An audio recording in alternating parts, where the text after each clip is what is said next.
एक दफ़ा का ज़िक्र है कि पहाड़ के करीब एक गांव आबाद था और उसमें कुछ बच्चे रहते थे। एक दिन वो बच्चे बाहर ग्राउंड में खेल रहे थे तो उन बच्चों की नज़र एक पहाड़ पर पड़े हुए पत्थर पर पड़ी, जो कि एक बहुत बड़ा पत्थर था। और उन्होंने उस पत्थर को बहुत ही ज़्यादा तजस्सुस के साथ देखा और सोचा कि ये कितना काम है और कितना पीसफुल है और कितना स्टैटिक है और ये पहाड़ पर पड़ा हुआ है। लेकिन जब वो ये बातें आपस में कर रहे थे तब वहाँ पे एक बुज़ुर्ग भी बैठे हुए थे। तो उन बुज़ुर्ग ने इंटरवीन किया और उनको बताया कि बेशक बच्चों, आपको ये स्टैटिक भी लग रहा है, पीसफुल भी लग रहा है और बड़ा काम लग रहा है, लेकिन ऐसा नहीं है कि इसमें कोई एनर्जी मौजूद नहीं है।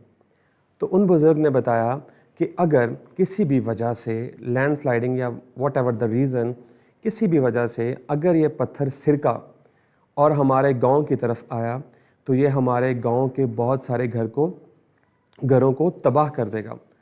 तो बच्चों ने बड़े तजस्सुस से पूछा कि बाबा जी ऐसे कैसे हो सकता है? तो बाबा जी ने बताया कि इस पत्थर के पास एक एनर्जी स्टोर्ड है, एक ताकत स्टोर्ड है और उस एनर्जी को हम कहते हैं पोटेंशियल एनर्जी। आज हम देखेंगे कि पोटेंशियल एनर्जी क्या होती है और ये बॉडी में किस तरीके से स्टोर्ड होती है, तो इसको हम आज डिटेल से स्टडी करेंगे। तो हम मूव करते हैं पोटेंशियल एनर्जी की तरफ। Okay, potential energy. तो सबसे पहले हम पोटेंशियल एनर्जी की डेफिनेशन को देखेंगे।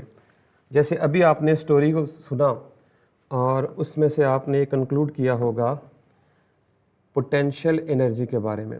सो हम इसकी पहले डेफिनेशन लिख लेते हैं।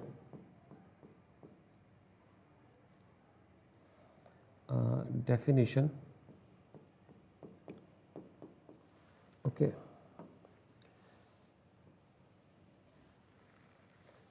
डेफिनेशन नोट कर लेते हैं। ओके जी, तो हम कैसे डिफाइन करेंगे पोटेंशियल एनर्जी को? The energy stored in a body due to its, yes, what is new, that is position, due to its position, yes, in a force, इसको भी हम किसी और कलर से लिख लेते हैं, इन ए फोर्स फील्ड। ओके, तो जैसा कि मैंने आपको अभी स्टोरी में बताया कि वो पत्थर जो था वो एक पहाड़ के ऊपर पड़ा हुआ था, तो डेफिनेटली वो पहाड़ के ऊपर उसकी पोजीशन थी, तो जो उसमें एनर्जी स्टोर्ड थी बेसिकली उसकी पोजीशन की वजह से थी। और यहाँ पे एक एक्स्ट्रा लफ्ज़ लिखा हुआ है फोर्स फील्ड। फोर्स फील्ड क्या होती है? हमें पता है कि हम ज़मीन पर रहते हैं और ज़मीन की एक ग्रेविटेशनल फील्ड भी है। उस फील्ड की वजह से हम ज़मीन पर इजीली वॉक कर सकते हैं, हमारा वेट भी है। तो ये एक ऐसी फील्ड है जो ऑब्जेक्ट्स के ऊपर फोर्स अप्लाई करती है। लेट्स से कि अगर ये जो मैंने मार्कर पकड़ा हुआ है इस टाइम, अगर मैं इसको ड्रॉप करता हूँ तो क्या होगा कि ये किस तरफ जाएगा, ऊपर जाएगा या नीचे जाएगा? ज़रा सोचें। ऑब्वियस सी बात है, कॉमन सेंस की बात है कि ये टूवर्ड्स द अर्थ यानी कि नीचे की तरफ को जाएगा। और इसको कौन सी ऐसी चीज़ है जो खींच रही है? यस, वो ग्रेविटेशनल फोर्स है। तो ये जो ग्रेविटेशनल फील्ड है, ये जो ग्रेविटी है, इसके पास एबिलिटी है फोर्स लगाने की, इस वजह से हम इसे क्या कहते हैं? Force field. तो हम स्टोरी की तरफ बैक चलते हैं। तो आपने देखा कि एक पत्थर जो था वो पहाड़ पे पड़ा हुआ था, तो उसकी हाइट ज़मीन से जहाँ बच्चे खेल रहे थे वहाँ से बहुत ज़्यादा बन रही थी, मतलब उसकी पोजीशन चेंज थी। तो उसकी इस हाइटेड एलिवेशन पोजीशन की वजह से उसमें जो एनर्जी स्टोर्ड थी उस एनर्जी को हम क्या कहते हैं? Potential energy. तो अगर उसने गिरना था तो उसने इसी एनर्जी को यूज़ करके नीचे की तरफ आना था। तो ऐसी एनर्जी जो किसी भी फोर्स फील्ड में अपनी पोजीशन की वजह से किसी ऑब्जेक्ट के पास होती है, उस एनर्जी को हम क्या कहते हैं? Potential energy. तो यहाँ पे चूंकि हम ग्रेविटेशनल फोर्स की बात कर रहे हैं, उसकी फोर्स फील्ड के बारे में बात कर रहे हैं, तो ये जो पोटेंशियल एनर्जी है ये स्पेसिफिकली ग्रेविटेशनल पोटेंशियल एनर्जी होगी। इसी तरह और भी ऑब्जेक्ट्स के अंदर पोटेंशियल एनर्जी हो सकती है, उसकी बात हम लेक्चर के एंड पे करेंगे। अभी आगे चलते हैं। तो आपने डेफिनेशन देख ली कि किसी भी बॉडी में जो एनर्जी स्टोर्ड होती है उसकी पोजीशन की वजह से उसे हम क्या कहते हैं? Potential energy.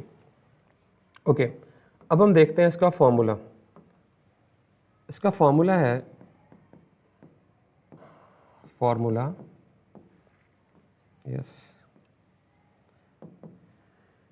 इसका फार्मूला हम लिख सकते हैं पोटेंशियल एनर्जी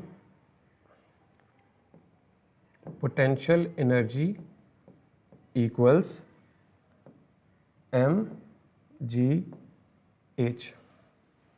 ओके, जैसा कि आप देख सकते हैं कि पोटेंशियल एनर्जी के फॉर्मूले में 3 फैक्टर्स आ रहे हैं। मैस आ रहा है उस ऑब्जेक्ट का, एक्सेलरेशन ड्यू टू ग्रेविटी आ रहा है, और हाइट यानी कि उसकी जो एलिवेशन है, जिस भी चीज़ को आप रेफरेंस ले रहे हैं, लेट से आप सरफेस से यहाँ से बात कर रहे हैं तो ये इसका रेफरेंस होगा, यहाँ से जितनी उसकी हाइट होगी। इसी तरह से अगर आप किसी टेबल पे कोई चीज़ पड़ी हुई है तो उस टेबल से अगर आप उस टेबल के सरफेस को अगर आप रेफरेंस ले रहे हैं तो वहाँ से कितनी हाइट है, तो ये डिपेंड करती है हाइट के ऊपर। सो जैसे मैंने आपको भी बताया कि ये जो मैस है हमारे पास, ये जो m है दैट रिप्रेजेंट्स मैस। फाइन। इसी तरह से मैंने आपको भी बताया कि ये जो g है दैट इज एक्सेलरेशन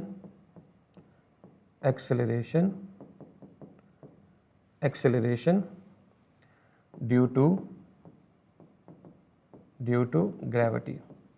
और आपको पता है कि ज़मीन की सरफेस के पास इसकी जो वैल्यू होती है दैट इज़ 9.8 मीटर पर सेकेंड स्क्वायर। इसी तरह हमारे पास नेक्स्ट फैक्टर है h। h क्या है? h हमारे पास है हाइट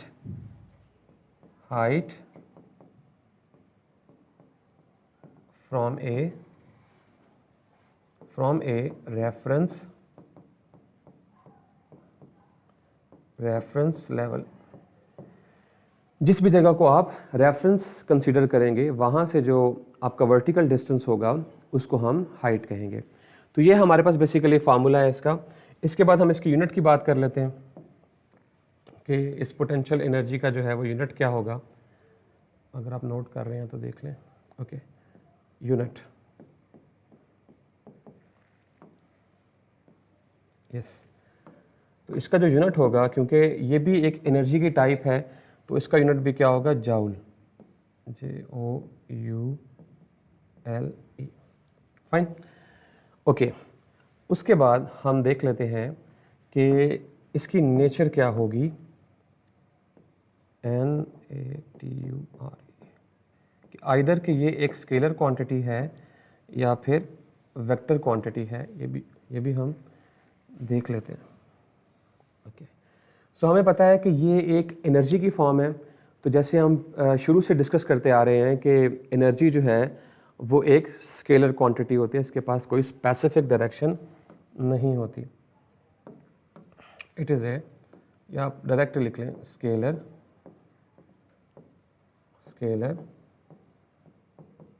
क्वांटिटी। फाइन। तो ये एक छोटा सा इंट्रोडक्शन है इसका पोटेंशियल एनर्जी का।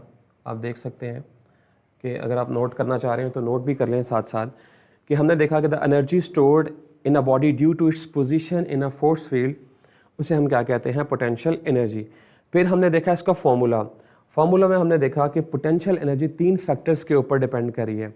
Number 1 that is mass, number 2 that is acceleration due to gravity, and number 3 that is height from a reference level. जो भी रेफरेंस लेवल आपने सेट किया हुआ है उससे ऊपर जो वर्टिकल डिस्टेंस होगा उसे आप क्या कहेंगे? हाइट। नाउ फिर हमने देखा कि पोटेंशियल एनर्जी का यूनिट क्या होता है, definitely joule, because it is a sort of energy and all the energies have a unit of joule. इसके बाद नेचर, क्योंकि एनर्जी के पास कोई स्पेसिफिक डायरेक्शन नहीं होती, that's why it is a scalar quantity. तो ये एक जनरल सा इंट्रोडक्शन था पोटेंशियल एनर्जी का, होप सो आपने नोट कर लिया होगा।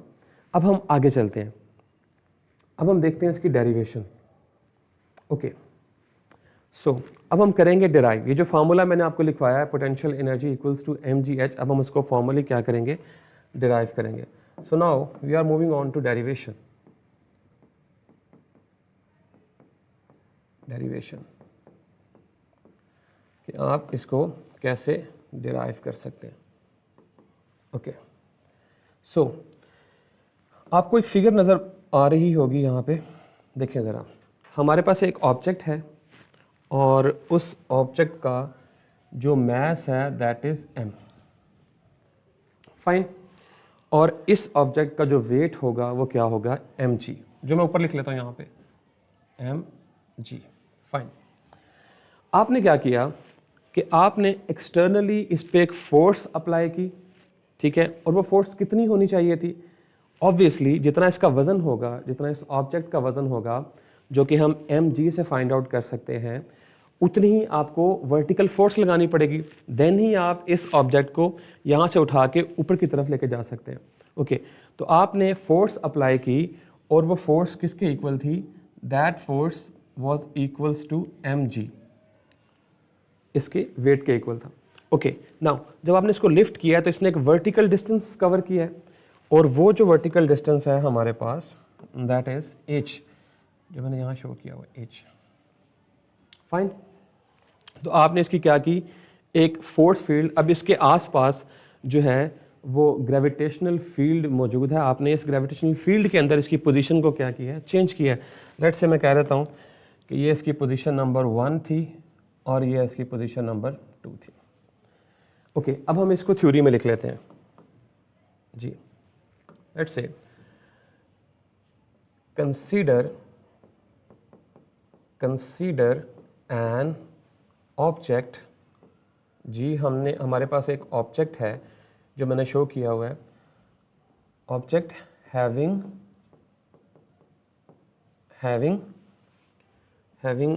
मास,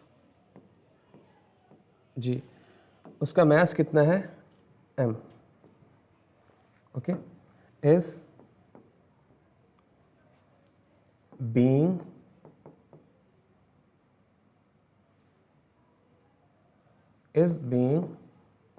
lifted by a force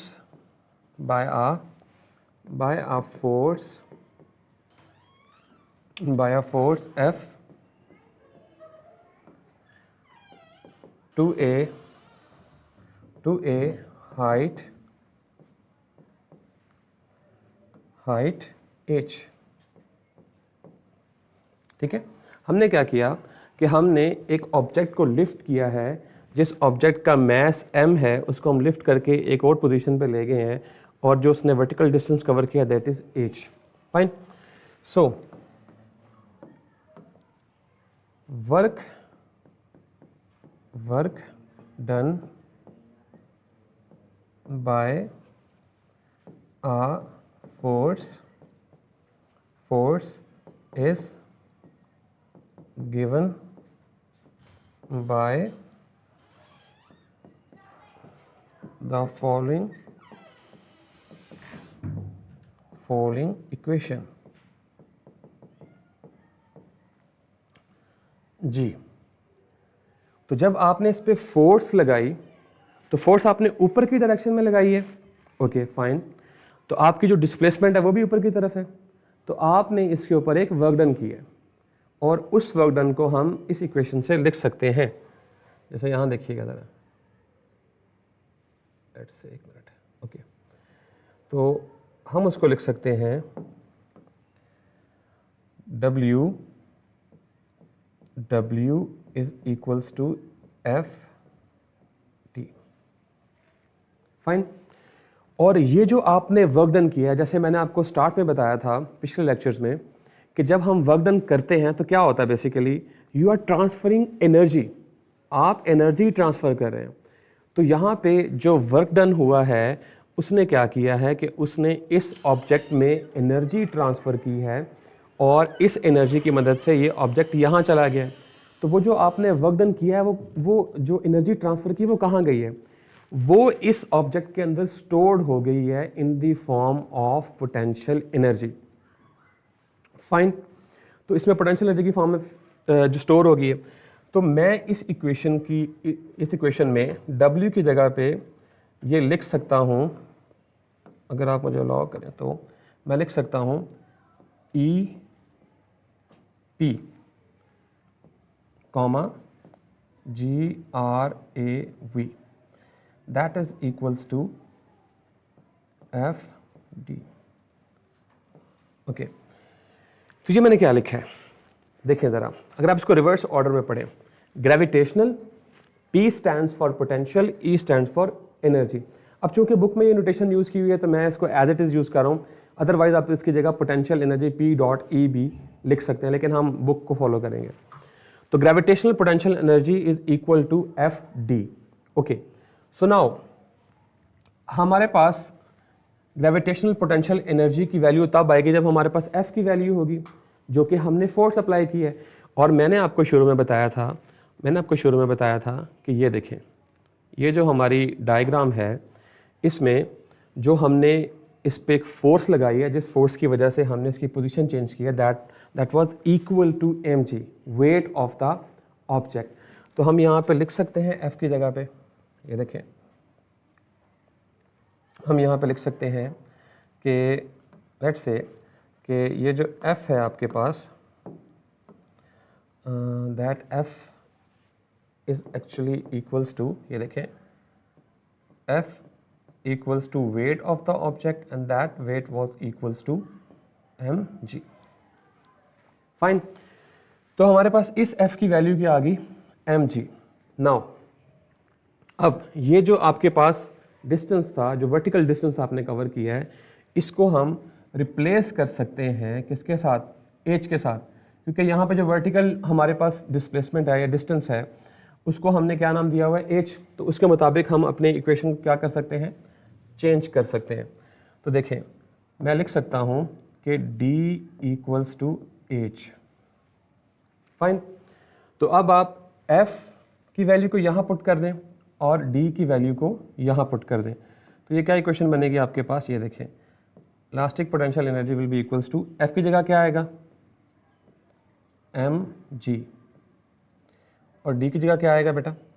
H। तो हमारी इक्वेशन जो है, अगर आप उसको देखें तो मैं इसको रीअरेंज करके लिखूं तो लिख सकता हूँ mgh, और यहाँ क्या था हमारे पास लेफ्ट हैंड साइड पे? Elastic potential energy, and which potential energy? Gravitational potential energy. Okay, तो ये हमारे पास वैल्यू आ गई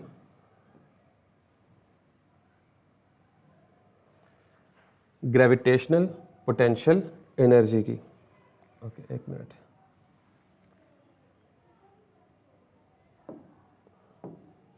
यस,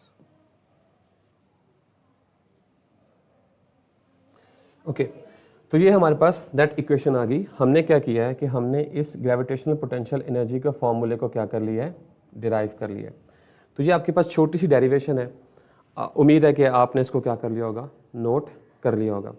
अब ये जो थी हमारे पास डेरिवेशन, अब मैंने आपको स्टार्ट में बताया था कि लाजमी नहीं है कि ग्रेविटेशनल फील्ड के अंदर ही हमारे पास पोटेंशियल एनर्जी हो सकती है। डिफरेंट ऑब्जेक्ट्स जो हैं उनके पास different sort of potential energies होती हैं, उनको हम डिस्कस करते हैं अभी। ओके, तो ये आई होप सो कि आपने नोट कर लिया है। हम आगे चलते हैं। Okay, types of potential energy. जी, तो हम अभी लिखेंगे, सॉरी, टाइप्स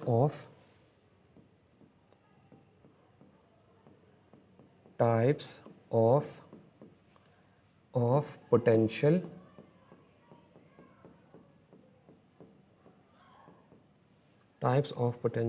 एनर्जी। तो ये हमारा अब टॉपिक है। ओके, तो नंबर 1, आपके पास कौन सी पोटेंशियल एनर्जी आपने भी स्टडी की है, दैट इज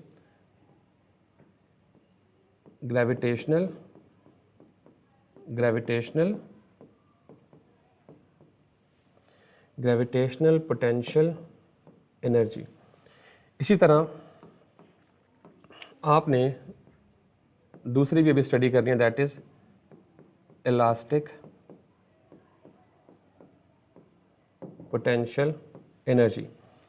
इसी तरह आप एक तीसरी पोटेंशियल एनर्जी पढ़ेंगे, that is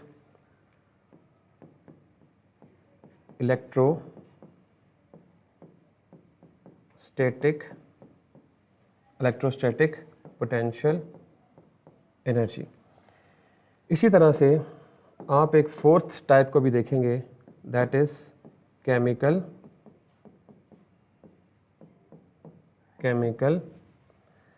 potential energy. Okay, तो आपने इन सारी पोटेंशियल एनर्जीज को देखना है अभी। तो ग्रेविटेशनल पोटेंशियल एनर्जी तो हमने भी देख ली है, that is energy stored by a body.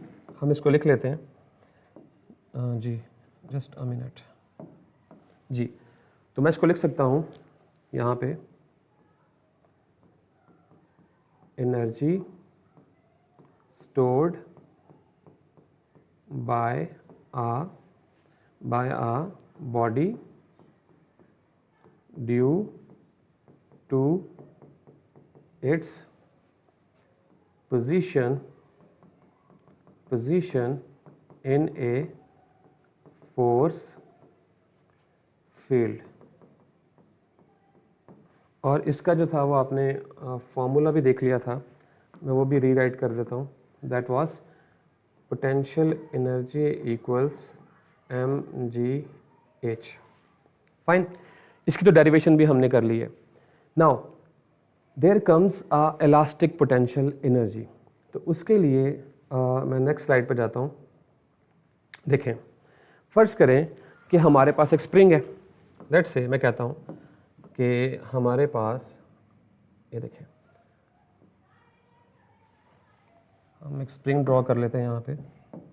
ये देखें, ये हमारे पास एक स्प्रिंग है, पिवट पॉइंट है स्प्रिंग का। ओके, और यहाँ मैं दूसरा भी बना लेता हूँ, एक मिनट। ये देखिए, ये दूसरा पिवट पॉइंट है इसका। ओके, तो दोनों पिवट पॉइंट के साथ हम क्या करेंगे, स्प्रिंग अटैच करेंगे अभी। ये देखें, तो लेट्स से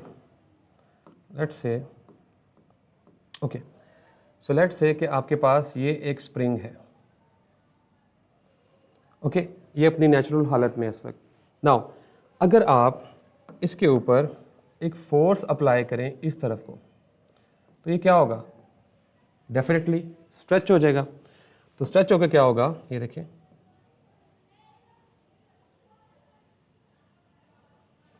जब आपने इसके ऊपर एक फोर्स अप्लाई की, इसको खींचा अपनी तरफ, तो ये क्या हो गया, स्ट्रेच हो गया। अब इस स्ट्रेच होने की वजह से देखें, इस जो स्प्रिंग है उसकी पोजीशन हमने चेंज की यहाँ पे। अब इसमें होता क्या है कि स्प्रिंग के जो एटम्स होते हैं जिससे स्प्रिंग बना हुआ है, उनके एटम्स जो है वो थोड़े से फॉल अपार्ट हो जाते हैं, उनके दरमियान डिस्टेंस जो है वो क्या होता है, बढ़ जाता है। तो उसके एटम्स फॉल अपार्ट होने की वजह से, मतलब डिस्टेंस बढ़ने से, तो क्या होगा कि उनके अंदर जो है, क्योंकि उनके दरमियान बाउंड भी होता है, तो उसकी वजह से उनमें क्या हो जाएगी, पोटेंशियल एनर्जी स्टोर हो जाएगी। तो ये जो स्प्रिंग मैंने दूसरा बनाया, ये स्ट्रेच स्प्रिंग है। इसी तरह से आप अगर स्प्रिंग को कंप्रेस करें तब भी जो है उसमें एक सॉर्ट ऑफ एनर्जी स्टोर हो जाती है, और उस एनर्जी को हम कहते हैं इलास्टिक पोटेंशियल एनर्जी। यस, ये जो एनर्जी यहाँ पे है, that is none other than elastic potential energy. Okay, तो हम इसको डिफाइन कर सकते हैं। कैसे डिफाइन करेंगे हम इसे? ओके, यहाँ देखिए जी, energy stored in a spring due to stretching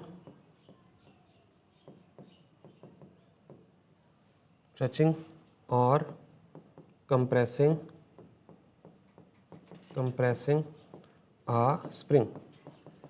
तो जब आप इसे स्ट्रेच या कंप्रेस करेंगे तो इसमें जो सॉर्ट ऑफ एनर्जी स्टोर्ड होगी उसे हम क्या कहेंगे, elastic potential energy.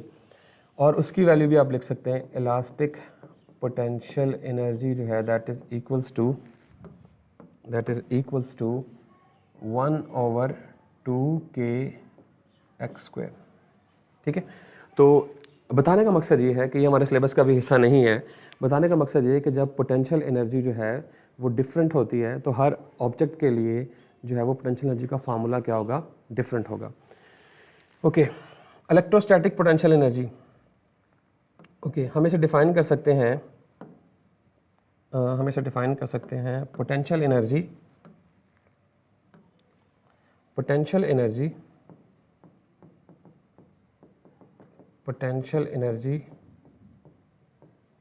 stored in the field of a capacitor। ठीक है, तो जो कैपेसिटर की जो फील्ड होती है, जो कैपेसिटर की प्लेट्स के दरमियान में जो इलेक्ट्रिक फील्ड मौजूद होती है उसमें जो एनर्जी स्टोर्ड होती है उसे हम कहते हैं इलेक्ट्रोस्टैटिक पोटेंशियल एनर्जी। और जिस तरह मैंने आपको बताया कि उसका भी हमारे पास एक फार्मूला होता है, that is electrostatic potential energy equals to 1/2 CV²। Fine. तो आप देख रहे हैं कि जैसे जैसे हम ऑब्जेक्ट्स को चेंज करते जा रहे हैं तो उनमें डिफरेंट किस्म की पोटेंशियल एनर्जीज जो हैं वो स्टोर्ड हो रही हैं। तो यही यहाँ पे बताने का मकसद है। Okay, so now chemical potential energy. Chemical potential energy क्या होगी? एनर्जी जो आप फूड खाते हैं, energy stored in the food you eat।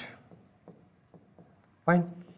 तो ये जो आप खाना खाते हैं इसमें जो एनर्जी स्टोर्ड होती है इसे हम क्या कहते हैं, केमिकल पोटेंशियल एनर्जी। तो हमने कुछ टाइप्स ऑफ पोटेंशियल एनर्जीज को डिस्कस कर लिया। उससे पहले हमने जो था वो पोटेंशियल एनर्जी की जो है वो डेरिवेशन देख ली, और शुरू में हमने जो है वो इसकी definition, formula, unit and nature को डिस्कस कर लिया है। तो इसके साथ ही हम चलते हैं न्यूमेरिकल की तरफ। तो अगर आप इस टॉपिक के बिल्कुल अगला एक न्यूमेरिकल है, इस न्यूमेरिकल को आपने, ये जो एक एग्जाम्पल है इसको आपने खुद सॉल्व करना है। तो ये एग्जाम्पल जो है वो आपका होमवर्क है। ओके, सुनाओ। पोटेंशियल एनर्जी यानी कि जब भी आप किसी बॉडी की पोजीशन चेंज करें किसी फोर्स फील्ड में तो जो एनर्जी स्टोर्ड होगी वैसे हम क्या कहेंगे, पोटेंशियल एनर्जी। आज का लेक्चर ख़त्म हुआ।